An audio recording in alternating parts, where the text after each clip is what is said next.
ओम शांति। आज 16 जनवरी।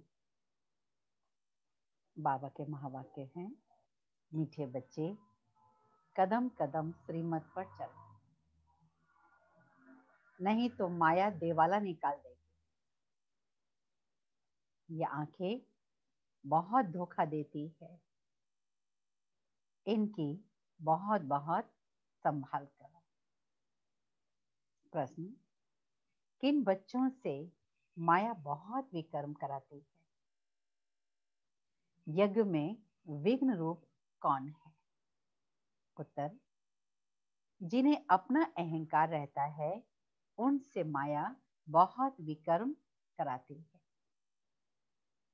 ऐसे मिथ्या अहंकार वाले मुरली भी नहीं पढ़ते। ऐसी गफलत करने से माया थप्पड़ लगाए वर्थ नॉट ए पेनी बना देती है। यज्ञ में विघ्न रूप वो है जिनकी बुद्धि में झरमुई झगमुई की बातें रहती है। यह बहुत खराब आदत है। बाबा ने कितना हम बच्चों को निर्विघ्न बनाने के लिए ये युक्ति याद दिलाई है। श्रीमत पर चलते रहो। अगर मनमत पर चले, कई बार होता है ना, बाबा ने दूसरे किसी को वो डायरेक्शन दिया है उसके संस्कार और उसकी परिस्थिति समझकर, लेकिन हमने भी सोच लिया कि हम इसी बात को हम भी मान लेंगे, चलेगा। परंतु हर एक के अनुसार बाबा की राय परिस्थिति के अनुसार होती है। तो मनमत हो गई, अपने मन से कुछ कर लेना। ओम शांति। रूहानी बच्चों को बाप ने समझाया है, यहाँ तुम बच्चों को इस ख्याल में जरूर बैठना होता है, यह बाप भी है, टीचर भी है और सुप्रीम गुरु भी है। और यह भी महसूस करते हो कि बाप को याद करते करते पवित्र बन पवित्र धाम में पहुंच जाएंगे। बाबा ने समझाया है, पवित्र धाम से ही तुम नीचे उतरे हो। पहले तुम सतो प्रधान थे, फिर सतो रजो तमो में आए। अभी तुम समझते हो हम नीचे गिरे हुए हैं। भल तुम संगम पर हो, परंतु ज्ञान से तुम यह जानते हो कि हमने किनारा कर लिया है। अगर हम शिव बाबा की याद में रहते हैं तो शिवालय दूर नहीं है। शिव बाबा को अगर याद नहीं करते तो शिवालय दूर है। सजाएं खानी पड़ती है तो बहुत दूर हो जाता है। तो बाप बच्चों को कोई जास्ती तकलीफ नहीं देते हैं। एक तो बार बार कहते हैं मनसा वाचा कर्मणा पवित्र बनना है। ये आंखें भी बहुत धोखा देती है, बहुत संभाल करके चलना है। बाबा ने समझाया है, ध्यान और योग बहुत बिल्कुल अलग है। योग अर्थात याद, आंखें खुली होते याद कर सकते। ध्यान को योग नहीं कहा जाता। ध्यान में जाते हैं तो उनको न ज्ञान और न योग कहा जाता है। ध्यान में जाने वालों पर माया भी बहुत वार करती है, इसलिए इसमें बहुत बहुत खबरदार रहना है। बाप की कायदे अनुसार याद चाहिए। कायदे के विरुद्ध कोई काम किया तो एकदम माया गिरा देती है। ध्यान की तो कभी इच्छा भी नहीं रखनी है। ध्यान की तो कभी इच्छा भी नहीं रखनी है। अगर इच्छा रखी, माया किसी न किसी में इविल सोल प्रवेश करा के कैसे कैसे अनुभव करा देती, बाबा से डाइवर्ट हो जाते। तुम्हें कोई भी इच्छा नहीं रखनी है, बाप तुम्हारी सभी कामनाएं बिना मांगे पूरी कर देते। बाबा देखेंगे इस कामना को पूरा करने में कल्याण है तो बाबा अवश्य करेंगे, मांगने की आवश्यकता नहीं है। तुम्हें कोई भी इच्छा नहीं रखनी है, अगर बाप की आज्ञा का उल्लंघन कर उल्टा रास्ता लिया तो हो सकता है स्वर्ग में जाने के बदले और ही नरक में गिर जाए। गायन भी है, गज को ग्राह ने खाया। बहुतों को ज्ञान देने वाले, भोग लगाने वाले आज नहीं है, क्योंकि कायदे का उल्लंघन करते हैं तो माया बिल्कुल हप कर जाती है। डीटी बनते बनते डेविल बन जाते हैं। इसलिए इस मार्ग में बहुत बहुत खबरदारी चाहिए। अपने ऊपर कंट्रोल रखना है। बाप तो बच्चों को सावधान करते हैं, श्रीमत का उल्लंघन नहीं करना है।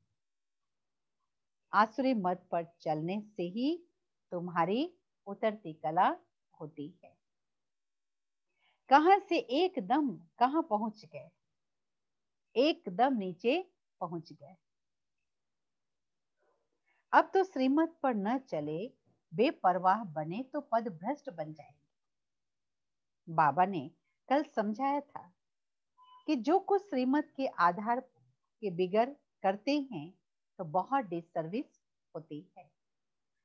बिगड़ श्रीमत करेंगे तो गिर ही जाएंगे। बाबा ने शुरू से माताओं को निमित्त बनाया है, क्योंकि कलश भी माताओं को मिलता है। बिगड़ श्रीमत करते हैं। बाबा कहते वंदे मातरम गाया हुआ है। बाबा ने भी माताओं की एक कमेटी बनाई, उन्हों के हवाले सब कुछ कर दिया। बच्चियां ट्रस्ट वर्दी होती है। पुरुष अक्सर करके देवाला मारते हैं, तो बाप भी कलश माताओं पर रखते हैं। इस ज्ञान में माताएं भी देवाला मार सकती है। पद्मा पदम भाग्यशाली जो बनने वाले हैं वह भी माया से हार खाए देवाला मार सकते हैं। इसमें स्त्री पुरुष दोनों दिवाला मार देते हैं। उसमें सिर्फ पुरुष दिवाला मारते हैं। यहाँ तो देखो कितने हार खाकर चले गए, गोया दिवाला मार दिया ना। बाप बैठ समझाते हैं भारतवासियों ने पूरा दिवाला मारा है। माया कितनी जबरदस्त है, समझ नहीं सकते कि हम क्या थे, कहां से एकदम नीचे गिरे। यहां भी ऊंच से ऊंच, फिर श्रीमत को भूल अपनी मत पर चलते हैं तो दिवाला मार देते हैं। फिर बताओ उनका क्या हाल होगा। वह तो दिवाला मारते हैं, फिर 5-7 वर्ष बाद खड़े हो जाते हैं। ये तो 84 जन्मों के लिए दिवाला मार देते हैं, फिर ऊंच पद पा न सके, दिवाला मारते ही रहते हैं। कितने महावीर महारथी बहुतों को उठाते थे, आज नहीं है।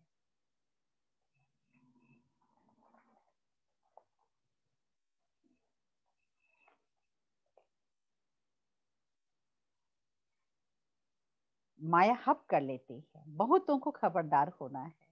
अपनी मत पर कमेटियां आदि बनाना, इसमें कुछ भी रखा नहीं है। देखिए बाबा के समय से ऐसे ऐसे खुरापाती होते थे। बाप से बुद्धि योग रखो, जिससे ही सतो प्रधान बनना है। बाप का बनकर फिर बाप से योग नहीं लगाते, श्रीमत का उल्लंघन नहीं करते तो और ही गिर पड़ते हैं और फिर कनेक्शन एकदम टूट जाता है, लिंक टूट जाती है। चेक करना चाहिए माया हमको इतना तंग क्यों करती है। कोशिश कर बाप के साथ लिंक जोड़नी चाहिए, नहीं तो बैटरी कैसे चार्ज होगी। विकर्म करने से बैटरी डिस्चार्ज हो जाती है। ऊंच चढ़ते चढ़ते फिर गिर पड़ते हैं। जानते हो ऐसे कई हैं। शुरू में कितने ढेर आकर बाबा के बने, भट्टी में आए फिर कहाँ है, गिर पड़े क्योंकि पुरानी दुनिया याद आ गई। अभी बाप कहते हैं हम तुमको बेहद का वैराग्य दिला रहा हूं। इस पुरानी पतित दुनिया से दिल नहीं लगानी है। दिल लगाओ स्वर्ग से, मेहनत करो। अगर ये लक्ष्मी नारायण बनना चाहते हो तो मेहनत करनी पड़ेगी। बुद्धि योग एक बाप से रखना है, पुरानी दुनिया से बिल्कुल वैराग्य। अच्छा, पुरानी दुनिया को भूल जाए यह तो ठीक है, भल याद किसको करे? शांति धाम, सुख धाम को। जितना हो सके चलते फिरते बाप को याद करो, बेहद सुख के स्वर्ग को याद करो। यह तो बिल्कुल सहज है। अगर इन दोनों आशाओं से उल्टा चलते हैं तो पद भ्रष्ट हो जाता है। यहां तुम आए हो नर से नारायण बनने के लिए। सबको कहते हो तमो प्रधान से सतो प्रधान बनना है, क्योंकि रिटर्न जर्नी है ना। वर्ल्ड की हिस्ट्री, ज्योग्राफी रिपीट, माना नर्क से स्वर्ग, फिर स्वर्ग से नर्क। ये चक्र कैसे फिरता है? बाप ने कहा है यहां स्वदर्शन चक्रधारी होकर बैठो। इसे याद में रहो, कितने बारी यह चक्र लगाया है। हम स्वदर्शन चक्रधारी हैं, अभी फिर से हम देवता बनते हैं। दुनिया में कोई भी इस राज को नहीं जानते। यह राज देवताओं को भी सुनाना नहीं है, क्योंकि वह तो पवित्र है। उनमें ज्ञान है नहीं जो शंख बजाए। पवित्र भी है, इसलिए उनको निशानी देने की दरकार ही नहीं है। निशानी तब होती है जब दोनों इकट्ठे चतुर्भुज होते हैं। तुमको भी नहीं देते हैं, क्योंकि तुम आज देवता और कल फिर नीचे गिर जाते हो।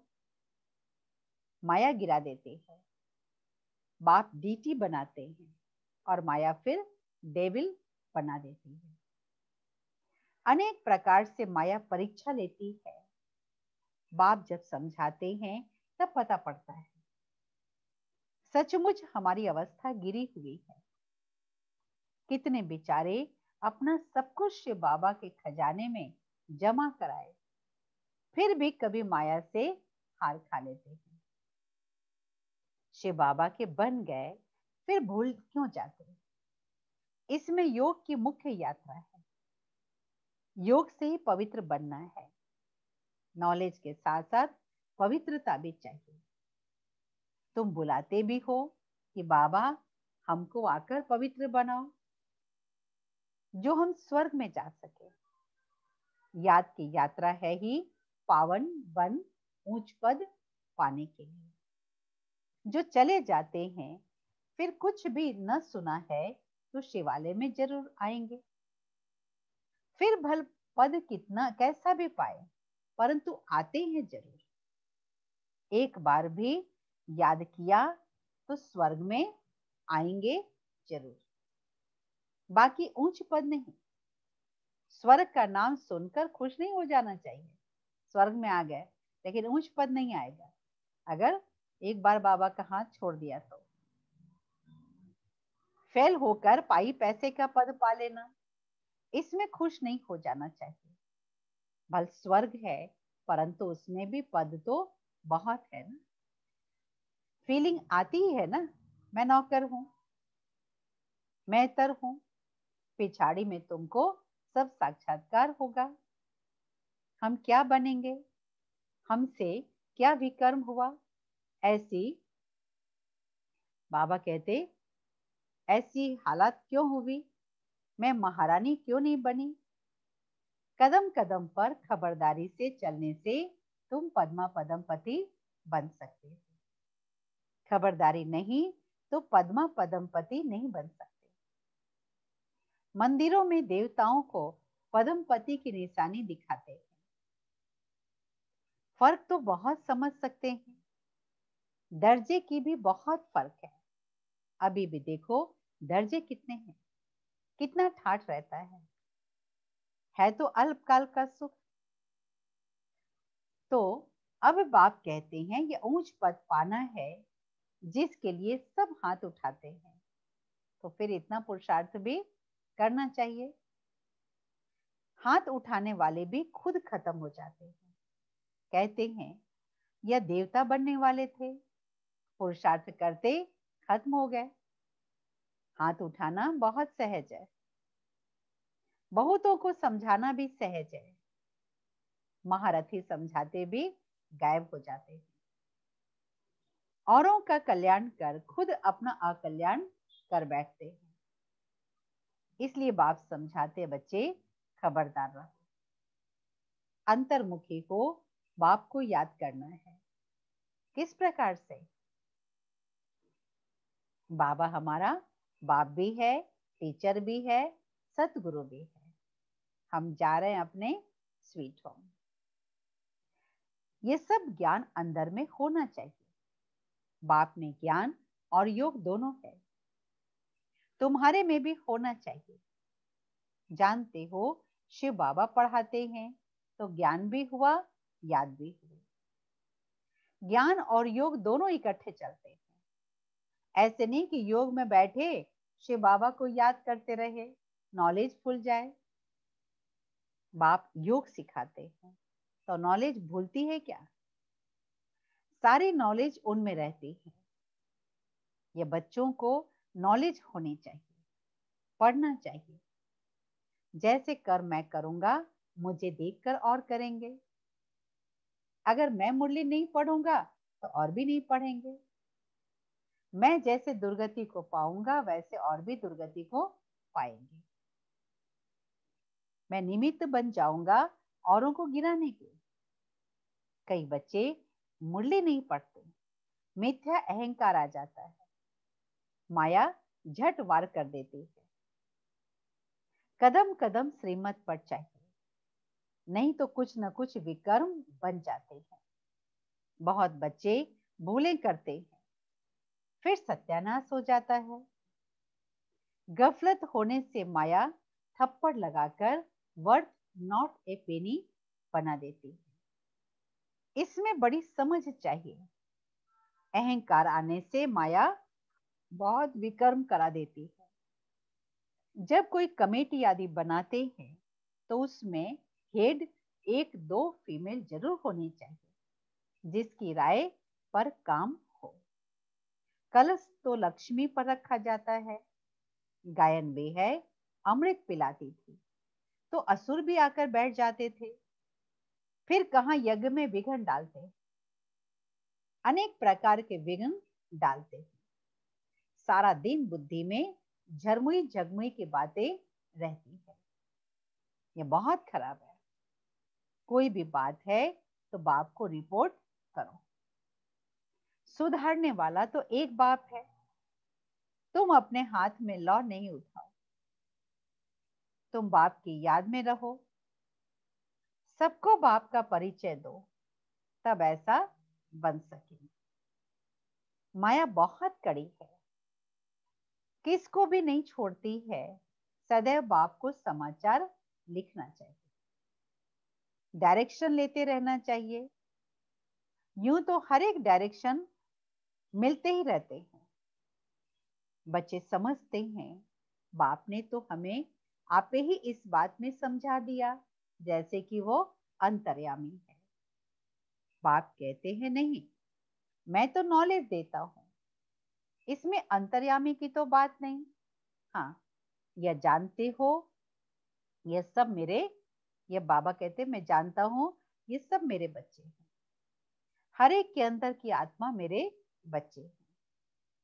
बाकी ऐसे नहीं कि बाप सब में विराजमान है। मनुष्य उल्टा समझ लेते हैं।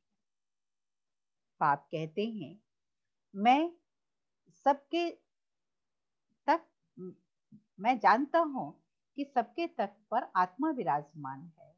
ये तो कितनी सहज बात है। फिर भी भूलकर परमात्मा सर्वव्यापी कह देते हैं। यह एकच भूल जिस कारण ही इतना नीचे गिरे हैं। विश्व का मालिक बनाने वाले को तुम गाली देते हो। इसलिए बाप कहते हैं इदा इदा ही धर्म से ग्लानि। बाप यहाँ आते हैं। तो बच्चों को अच्छी रीति विचार सागर मंथन करना है।